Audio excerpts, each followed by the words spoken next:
Bonjour et bienvenue sur Coparents. Doudou, tétine, objet transitionnel. Alors, objet transitionnel, pourquoi on appelle ça comme ça? Alors ça a été initié par Winnicott, qui était un pédiatre des années 1920, donc ça date pas d'hier. Et en fait, lui, il avait déjà ce rapport à l'enfant de dire que l'enfant, il a besoin de repères avec Doudou et tétine, et ça lui permet d'avoir un repère psychique. Donc du coup, il va aller se ressourcer et se réfugier quand il a une émotion qui le submerge. Les émotions, ça c'est quelque chose de super important pour le tout petit. Et du coup, Doudou et Tétine va permettre vraiment d'apaiser l'enfant et vraiment qu'il reprenne cette stabilité émotionnelle. Alors c'est vraiment important pour la construction de l'enfant, que ce soit cognitif, émotionnel, vraiment pour ce développement-là.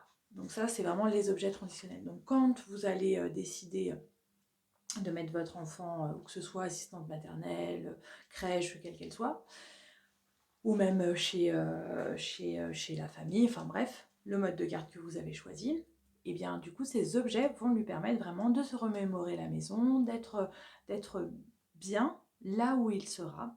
Mais c'est vraiment, ça concerne le tout petit enfant bien sûr.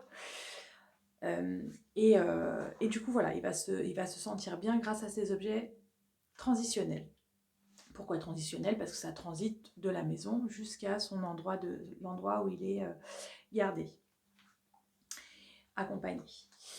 Voilà, et pour vraiment les bébés, vous avez la possibilité en termes de doudou de vous dire, forcément les doudous, c'est vous qui allez les choisir dans un premier temps parce qu'il ne va pas dire ah je veux celui-là, je veux celui-là. Ils sont trop petits pour pouvoir le dire.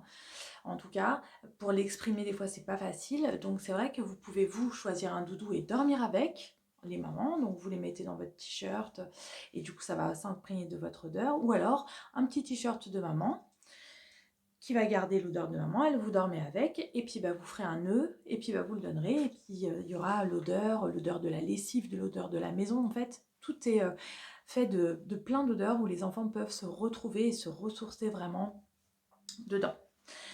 Ce fameux doudou, qu'est-ce qu'on va essayer de privilégier? On va essayer de privilégier des petits doudous avec des petits nœuds, comme ça. Encore pire si vous ne donnez pas de... Encore pire. D'autant plus, plutôt, si vous ne donnez pas de tétine à votre enfant, parce que souvent les enfants, ils vont les suçoter. Et surtout, vous ne coupez pas les étiquettes, parce que moi, j'ai eu plein d'enfants qui suçotaient les étiquettes. Donc, voilà, vous n'enlevez pas les étiquettes et vous privilégiez des petits trucs avec des petits nœuds comme ça. Ça, c'est plutôt sympa. La tétine. Alors, la grande question de la tétine. Il y aura toujours des pour, des contre. Moi, pour la petite enfance, je suis ni pour ni contre rien en fait, parce que ce qui va marcher pour certains va pas du tout marcher pour d'autres. Il y a des enfants, ils ont vraiment aucun besoin de tétine, en tout cas ils en montrent pas l'envie, et d'autres, ils vont beaucoup plus accrocher. Donc c'est vrai qu'on ne peut pas être hyper tranché dans la petite enfance. On ne peut pas dire oui ça c'est bien ou ça c'est pas bien. Non en fait. Chaque enfant est vraiment différent et puis chaque parent a envie aussi de choses différentes pour son enfant. Donc moi je ne suis pas convaincue du pour, contre, d'être tranché. Voilà, moi je suis plutôt à vous dire, ça fait aussi partie des objets transitionnels comme je vous le disais. Ça peut l'aider à s'apaiser en vue des séparations futures. Et puis, je vous dirais aussi qu'ayant fait une formation sur l'oralité, moi, il y avait cette notion de rempli dans la bouche, comme l'enfant a été dans le liquide amniotique dans le ventre de maman, et bien en fait, le liquide remplissait la bouche, et effectivement, euh, en fait, on avait cette sensation d'assurance, d'être bien. Donc, la tétine a aussi cette fonction de rempli. Donc, voilà. Après, effectivement, c'est à privilégier pendant le sommeil. Vous essayez de faire en sorte que ce soit pendant le sommeil. On ne veut pas taire les émotions de l'enfant en lui donnant une tétine. C'est vrai qu'on va plutôt la lui mettre dans la main plutôt que de la lui mettre dans la bouche. Quand ils sont tout petits, moins d'1 an, c'est vrai on va avoir une tendance à leur mettre dans la bouche. Nécessairement, on ne veut pas étouffer l'émotion, c'est pas ça. Un enfant qui pleure, c'est bien, c'est sain, un enfant qui pleure, au contraire. Mais la tétine n'est pas là pour étouffer l'émotion, c'est vraiment là pour l'apaiser.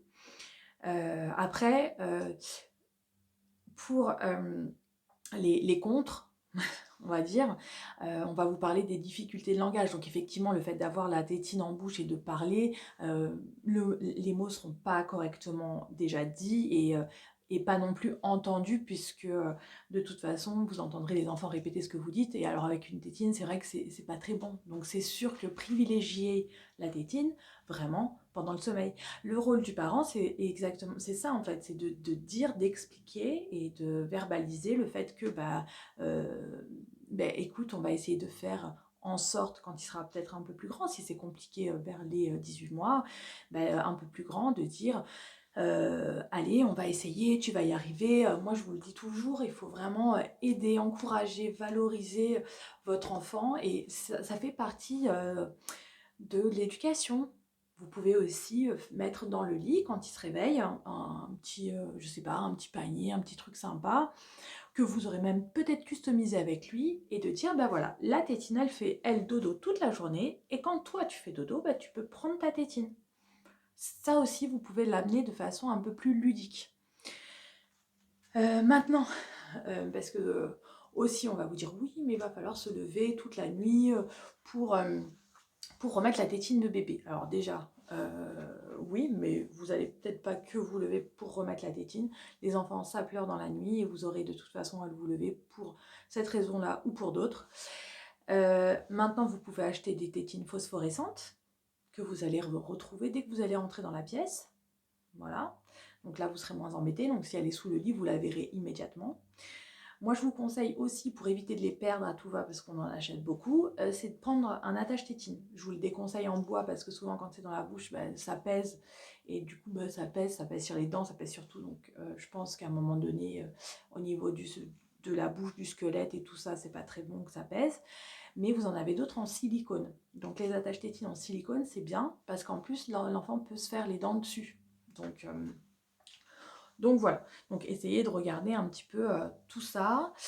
Et puis je vais vous dire aussi une chose, c'est que si vous décidez d'arrêter la tétine, c'est vous en tant qu'adulte, souvent il y en a qui prennent le pouce. Donc j'ai envie de dire, c'est pas mieux. La succion, effectivement, certains disent non, c'est pas prouvé, effectivement, ce besoin de succion.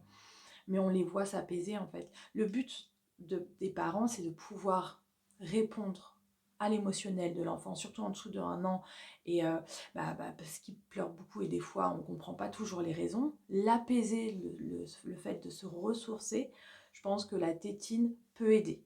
Voilà.